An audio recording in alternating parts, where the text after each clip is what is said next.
I'm going to talk to you today about how to create this top part that holds the camshaft, okay?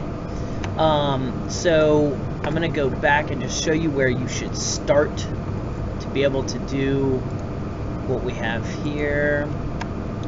I'm going to go back, let's see, let's go back to here, and I'm going to suppress this.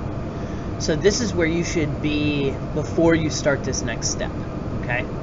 You should have all your ports either finished or at least have these holes come up through it. If you don't have the ports done, you can do them later, but it is easier if you do them first, because then you can adjust the height of this down to shrink it if you want to. We can take this and create a sketch.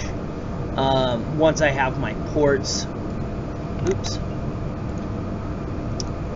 and I'll extrude this down like this, and I'll cut it, and I can show you here sort of once I start to bring it down, you can see it starts entering those ports, and then you can come back up and you can kind of play with what depth you want to take away, and that there's no real change of it. The only thing is it makes it a little bit more compact. So what I'm going to do now, I'm going to unsuppress this first step that I did. I'm going to see if it fixes once I change the height of this. If I change this to, I'm just going to go back. Okay, and I did this a little different, so I'm going to take and I'm going to unsuppress this in a different spot. So let's take this here, okay? I'm going to unsuppress this. This is my first step of what I did. So I moved this outward, and to bring it outward, I did that on purpose to give myself some space to be able to put bolts in here. Okay, so I offset it out. And then you can fillet it, you can do all kinds of, you know, whatever you want to the bottom of this. I'll show you that later.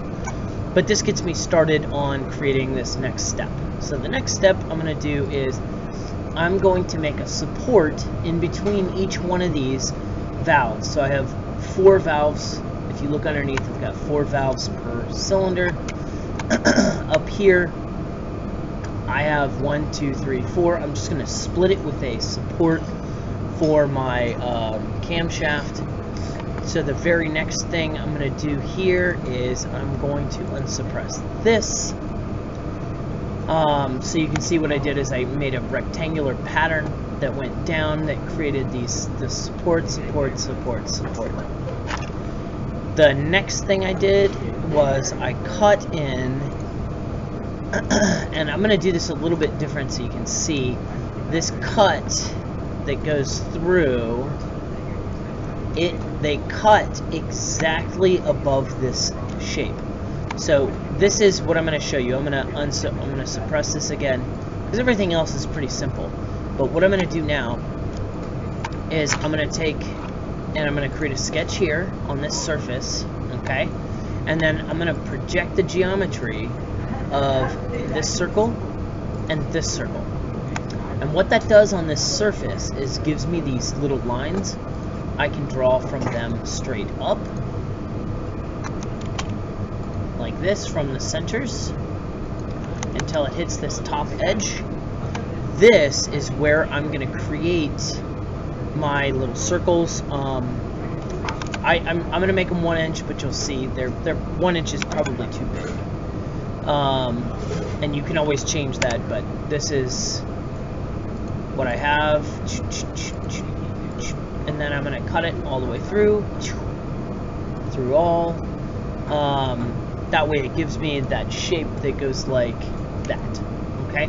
And then what I did in the end, I'm just going to suppress this just so I'll show you the final product again so you can see what I did.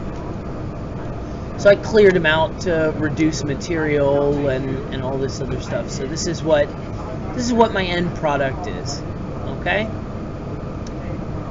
and then I would put in holes so I could bolt down the top piece and all that other stuff. But that's what that should look like.